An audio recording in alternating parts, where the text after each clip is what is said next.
Pemirsa, dari hasil penyelidikan sementara terungkap fakta ada lebih dari 1 orang tewas dalam kerangkeng manusia di rumah Bupati Langkat nonaktif. Dugaan kekerasan dan pelanggaran HAM masih terus didalami.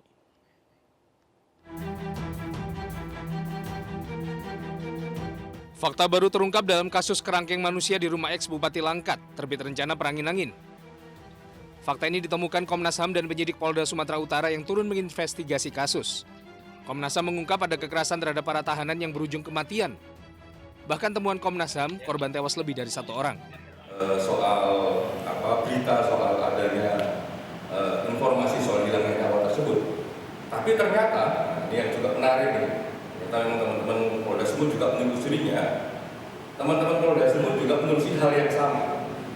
Ya, dan kami mengapresiasi itu, Pak Kapolda, teman-teman, menelusuri itu dengan korban yang berbeda.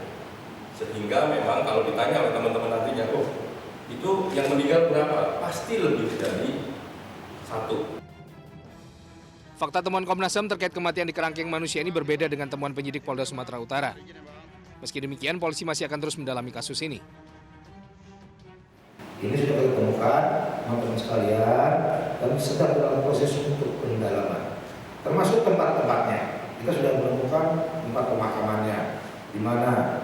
Tapi kalau saya sampaikan nanti, ini tadi dia bilang, orang ini harus kita jaga, teman-teman sekalian.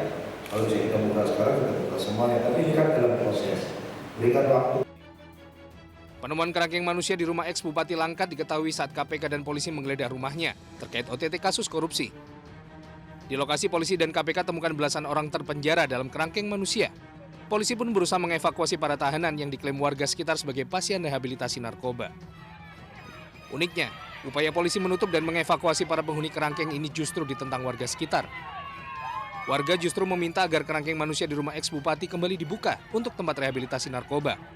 Warga juga membantah adanya dugaan kekerasan dalam kerangkeng di rumah eks Bupati. Kini eks Bupati Langkat tak hanya terjerat kasus suap proyek infrastruktur yang ditangani KPK. Ia juga terseret kasus dugaan perbudakan modern akibat temuan kerangkeng manusia di rumahnya. Dari Sumatera Utara, Tim Liputan iNews melaporkan. Ya, fakta-fakta baru terungkap tidak hanya oleh Komnas HAM, kepolisian, tapi juga Lembaga Perlindungan Saksi dan Korban LPSK. Dan kita masih berbincang dengan Pak Menengger Nasution, Wakil Ketua LPSK.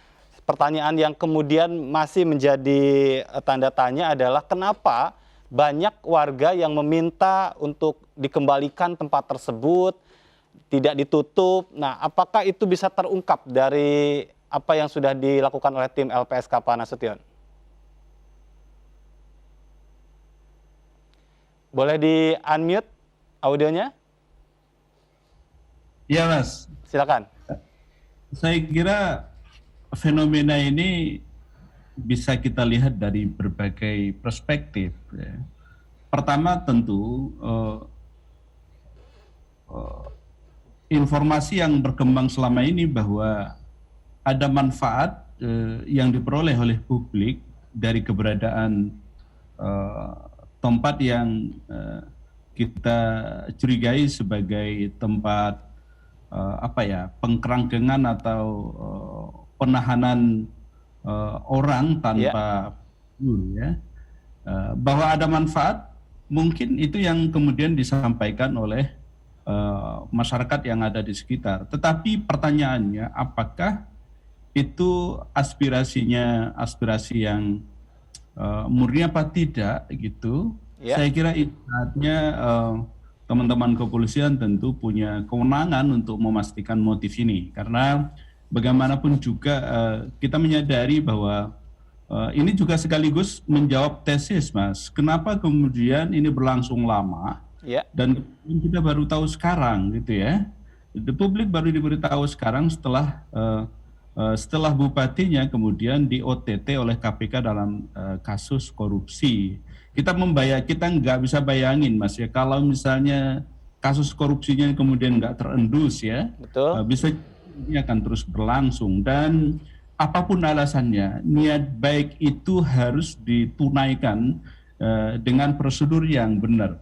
Mas, hanya dalam Islam itu ya, naik haji itu baik ya, Tetapi haji itu ada prosedur loh Mas, nggak bisa mentang-mentang niat baik kita lakukan dengan sendiri. Nah karena Baik. itu apapun alasannya, niat baik itu sekali lagi harus dilalui dengan mekanisme yang benar. Gitu. Karena itu kita meyakini bahwa tempat ini ilegal, gitu. Baik, Ilegal, gitu. Pak Nasution. Tapi kalau berbicara tentang ini para korban begitu ya, yang jumlahnya yang terakhir diketahui ada puluhan, tapi sebetulnya tadi juga Anda sudah sampaikan dalam beberapa tahun ini sudah banyak begitu sebetulnya yang pernah masuk ke kerangkeng tersebut. Bagaimana LPSK bisa memberikan perlindungan kepada mereka supaya mereka benar-benar bisa leluasa menyampaikan fakta sebetulnya? Nah, ini saya kira tantangan yang harus dijawab oleh negara, karena itu LPSK melakukan tindakan proaktif, Mas. Karena dalam rezim Undang-Undang Perlindungan Saksi dan Korban kita, Ya. basisnya itu kan tetap pada pelaporan. Jadi prinsip perlindungan itu masih tetap kesukarelaan, voluntary, harus ada laporan ke LPSK. Tetapi ini kan menjadi perhatian publik ya. Sampai kemarin kan, sampai hari ini kan belum ada laporan secara resmi ke LPSK. Tapi pertanyaannya apakah kemudian LPSK diam saja? Karena itu kita turun Mas untuk memberi pemahaman kepada publik, siapapun yang pernah jadi korban di sana, siapapun yang pernah melihat, mohon dan kita undang untuk melapor ke LPSK apakah sebagai korban atau sebagai saksi gitu loh. Supaya apa? Supaya LPSK kemudian punya pintu, punya kewenangan untuk menangani. Nah, kalau misalnya ini ada, maka negara melalui LPSK harus memberikan perlindungan kepada mereka yang sudah jadi korban atau mereka yang menjadi saksi. Begitu, Mas. Baik. Saya ingin ke yang terstruktur itu tadi. Apakah mungkin tidak hanya Bupati Lahat saja yang kita soroti, tetapi secara struktur juga karena kita tahu bukan tidak mungkin begitu kan dalam 10 tahun terakhir ini kan masa sih gitu kan dinasnya tidak mengetahui, kemudian juga di sini tuh adalah aparat penegak hukum gitu. Itu bagaimana Pak Nasution? Saya setuju Mas, teman-teman kepolisian menanya, memeriksa lebih jauh apa iya ya semua perangkat daerah tidak ada yang tahu. Apa iya kemudian kan kita tahu misalnya ada ajudan bupati, ada teman-teman kepolisian, ada kepala dinas, ada tokoh-tokoh lokal, ada masyarakat setempat itu ya. Masa kemudian selama ini nggak ada yang tahu itu ya. Nah, pertanyaannya kenapa kemudian tidak ada yang bersuara itu loh? Kalau ada keanehan-keanehan itu ya. Nah, tentu secara sosiologis kita bisa membayangkan Mas bahwa bupati di lokal itu ya tokoh yang dihormati pasti dengan banyak basis dukungan pasti kemudian juga ada kekuatan modal sosial yang ekonomi dan sosial juga pasti gitu ya. Karena itu sekali lagi ini saatnya bagi teman-teman kepolisian untuk mengungkap kenapa kemudian publik baru tahu sekarang. Gitu. Karena itu siapapun yang kan dalam konteks pidana itu Mas, siapa melihat kejahatan lalu yang mendiamkan kan termasuk dalam turut serta. Apalagi kemudian mereka tahu persis ini pembiaran oleh aparat pemerintah itu dianggap pelanggaran HAM. Gitu. Pembiaran, mereka tahu bahwa ada itu lalu kemudian membiarkan, itu juga harus dikejar karena itu salah satu bentuk pelanggaran hak asasi warga negara. Mereka tahu, setidaknya mereka tahu bahwa ada peristiwa itu lalu mereka mendiamkan, itu juga harus dikejar sehingga kita berharap ke depan tidak ada lagi ruang gelap seperti ini terjadi di rumah negara dilakukan oleh. Terakhir Pak Nasution, adakah semacam rekomendasi atau desakan yang memang resmi dikeluarkan oleh LPSK atas temuan timnya? Pertama sebetulnya kita menghimbau, mendorong agar pertama kepada publik yang pernah jadi korban, jadi saksi untuk melapor ke LPSK. Dari itu kemudian LPSK bisa masuk ya. Karena tanpa itu kemudian LPSK tentu punya keterbatasan kewenangan. Yang kedua, kita merekomendasikan sebetulnya ke teman-teman kepolisian, kita bersyukur ini kalau di awal disebut ini tempat rehabilitasi, lalu kemudian ada narasi baru yang dikembangkan oleh teman-teman kepolisian, dan itu kita syukur ini, ada pengakuan ada 600 sekian yang sudah pernah masuk penghuni di kerangkeng itu, lalu ada kematian dan diyakini lebih dari 1.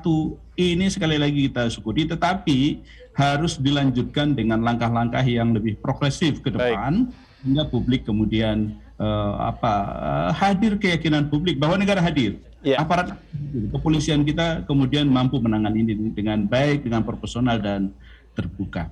Saya kira itu, dan LPSK siap memberikan perlindungan manakala para pihak melapor ke LPSK. Baik, terima kasih Pak Manager Nasution, Wakil Ketua LPSK sudah berbagi informasi dengan kami. Salam sehat Pak Nasution. Salam sehat Mas. Assalamualaikum. Waalaikumsalam warahmatullahi wabarakatuh.